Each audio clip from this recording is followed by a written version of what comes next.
윤석열 검찰총장이 추미애 법무장관을 상대로 직무 배제 효력을 멈춰달라며 신청한 신문이 끝났습니다.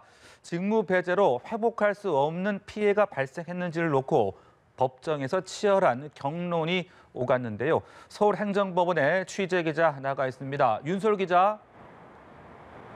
네, 서울행정법원입니다. 윤석열 검찰총장의 직무 배제 처분을 놓고 법원이 1시간가량의 신문을 마쳤습니다.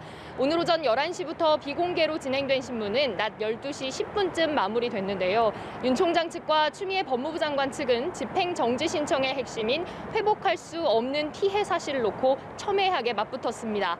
윤 총장 측 대리인은 재판 뒤 기자들과 만나 이 사건은 검찰의 중립성이나 독립과 관련된 문제라며 공익적으로 회복할 수 없는 손해를 입는다는 점을 강조했다고 밝혔습니다.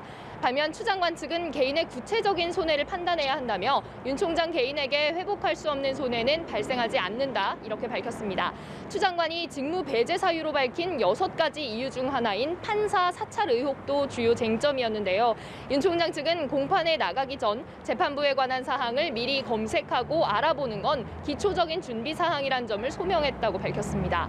하지만 추 장관 측은 문건 작성 자체가 전형적인 사찰이고 불법 행위란 점을 강조했습니다.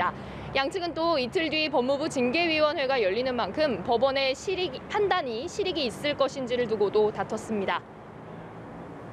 네, 그렇다면 재판부가 결론을 언제쯤 내릴지 또 앞으로의 절차는 어떻게 되는지 궁금합니다. 정리해 주시죠. 네, 현재로서 정확히 알 수는 없지만 재판부가 이르면 오늘이나 늦어도 내일 결론을 내릴 거란 관측이 있습니다. 법원이 집행정지 신청을 받아들이면 윤 총장은 즉시 업무에 복귀할 수 있고 기각하면 직무 배제 처분을 취소해달란 소송 결과가 나올 때까지 기다려야 합니다. 물론 이틀 뒤 법무부 징계위원회가 열리기 때문에 이 사건 결정에 이익이 없다고 보고 각하 결정을 내릴 수도 있습니다.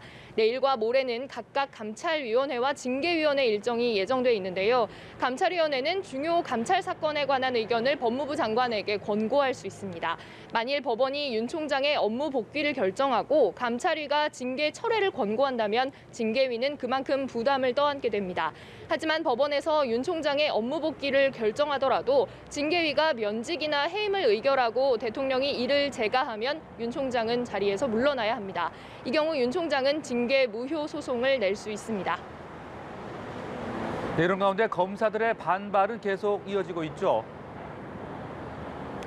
네, 그렇습니다. 오늘 부산 서부지청 평검사들이 윤 총장을 향한 직무 배제 명령이 부당하다는 입장을 내놨습니다. 정권의 의사에 반해 사건을 처리했다는 이유로 총장을 업무에서 배제시키기 위한 조치로 의심된다는 건데요.